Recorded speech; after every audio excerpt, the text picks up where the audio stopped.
Nolan, hello. Hi there. Good fun to be here. Yeah, we didn't get a chance to chat very much ahead of time, and I've got lots of questions for you. But I feel like you've been part of my life because there was, many years ago, the then boyish Riza Rasool. Was I drunk? No, you weren't there as such, but when the pubs kicked out, we would go back to his house and I would watch him play on his Atari game console. And then when we arrived in Los Angeles in 1994, the company that Riza was working for took our family to Chuck E. Cheese. That was our first introduction to Los Angeles. And then there have been many birthday parties there ever since.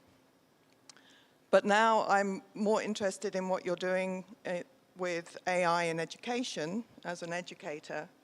And I've got lots of questions, but I think I've kind of filtered them down a little bit. And this will just be, we'll see where we go. So you advocate for making learning game-like. How do you think AI tutors can complement your vision? Well, first of all, I'm reminded of the story about Johnny went to school. Teacher said, "What's the difference between ignorance and apathy?" He said, "I don't know and I don't care." An old friend of mine said, "You never want to do anything but start a speech with a joke." Anyway.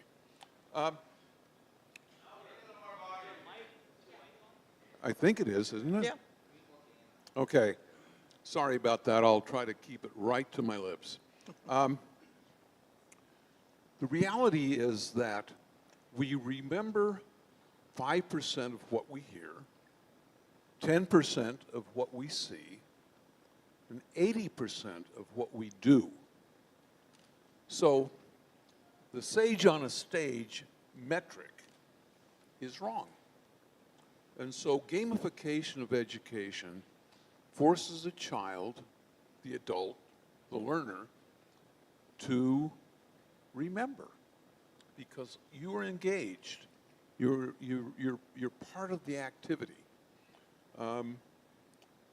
We created some software that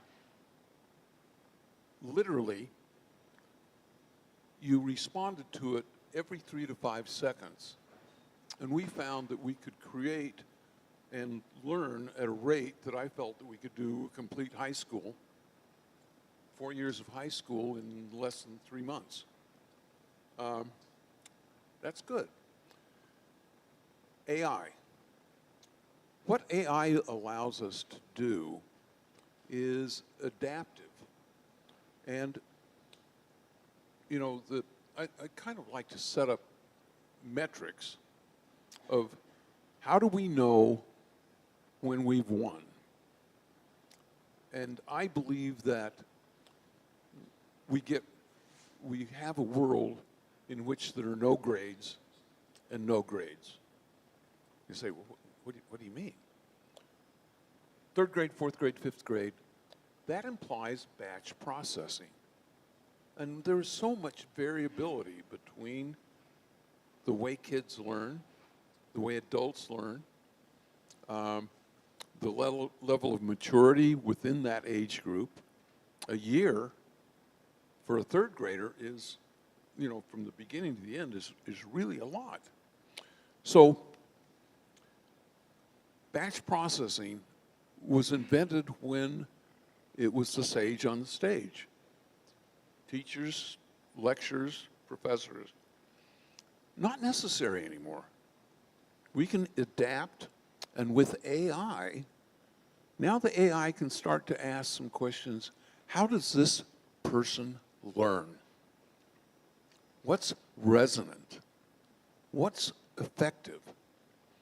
Secondarily, it can know when the student is getting bored and maybe needs a break.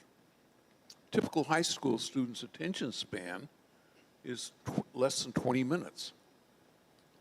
Why are we having classes for an hour or 45 minutes? Wrong. Just a waste of time. That's why disruption can be a problem, because you just get bored. And so, you know, why do you disrupt when you're a 14-year-old boy? Because you're a 14-year-old boy. And anyway, second, no grades, A, B, C, D. What does that imply? It implies competition with other kids. What does that have to do with education? The only thing you should be doing is getting better than you were yesterday. And so if we can get rid of grades, and if we can get rid of grades, we will have a system that is more effective, safer, egalitarian, and promising. I did try assigning grades, talking about A's, B's, and C's. I assigned J's and M's and P's just as an experiment, and people would try and derive meaning from it. It's as meaningless as the A's and B's and C's, so it doesn't work. What misconceptions do you think exist about AI's role in education?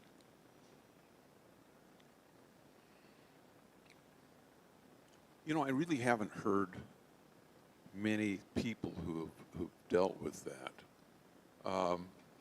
I do know this in my tests so far. The kids prefer AI to a college kid who's doing things. Kids universally hate tutoring because they're generally an hour. As I said before, the attention span is less than 20 minutes. And with AI, it's a fingertip away. And so when they want some help, they can get it equivalently. AI right now is not as good at tutoring math as I'd like it to be. And that's one of the things I'm trying to. Language arts, English, foreign languages, history, wonderful. Math, a little bit deficient. I'd say I like to quantify things. I think that we're about 60% of the way there with math and 90% of the way there for most of the other language-based stuff. One of the, I shouldn't go here. Oh, go on.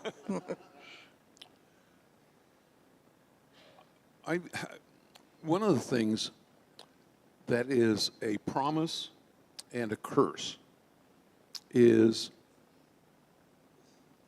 AI, computer intelligence, in the next 10 years is going to be the knowledge equivalent of the atom bomb.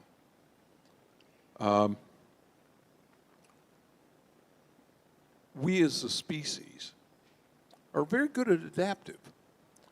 We're just not very fast at it. And that scares me. So for example, how many people in the United States will be unemployed because of self-driving cars, full self-driving? The typical figure is 15. I think it's going to be more like 25 million people. You know?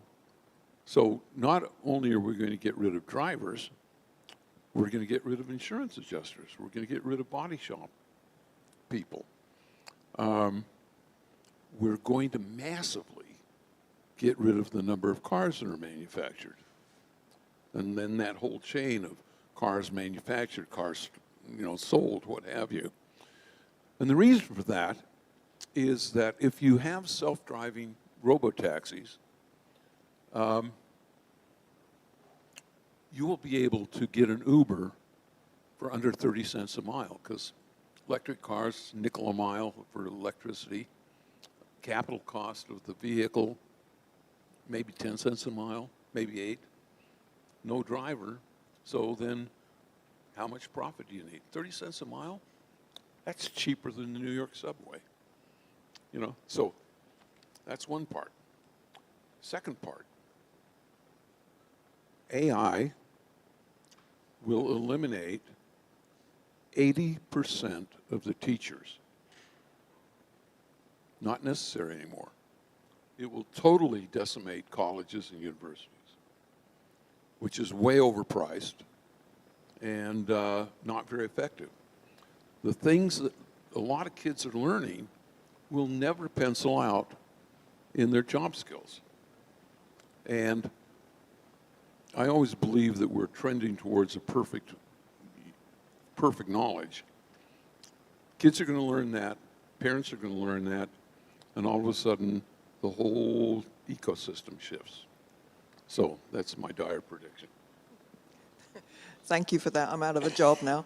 And I think that is one of the, maybe it's not a misconception, but it is a fear, and that's a barrier for AI in education, because the educators are seeing their jobs perhaps disappear or be adapted. They're still... Well, you know, here's the problem. Everybody has to be a continual learner. We always have, you know, I look back at my young adulthood as being young and dumb, you know, and I did some pretty interesting things, because the only thing that I had going for me is that most of the other people were younger and dumber. And it was and now that I'm old and dumb, because, you know, I'm in that phase of life where I'm just short of mewling and puking, as the bard would say. Anyway, what we really want to do is constantly predict the future and adapt. I think you've answered what was my last question about what has surprised you from your predictions some years ago. What has turned out to be true, what has turned out to not be true. And then maybe I can combine that, because you kind of answered that already. What do you think should remain human-centered, and what do you think AI can take over? Give me some hope for keeping my job. Well, one of the things that happens in life is, as costs go away and gatekeepers go away, you have a blossoming of creativity. And so I actually believe that creativity is going to explode in the next little while. And what that means is it's totally unpredictable. You know, that's the nature of creativity, is creating something that hasn't previously done. And so all I can say is that I think that we're going to have an explosion of creativity, which means that we're all going to be shocked, particularly by the good ones. And there's going to be some really bad crap done too. And you'll still be quoting the bard, so that's something. Yeah. Matt has been waving a sign at us. I think we're out of time.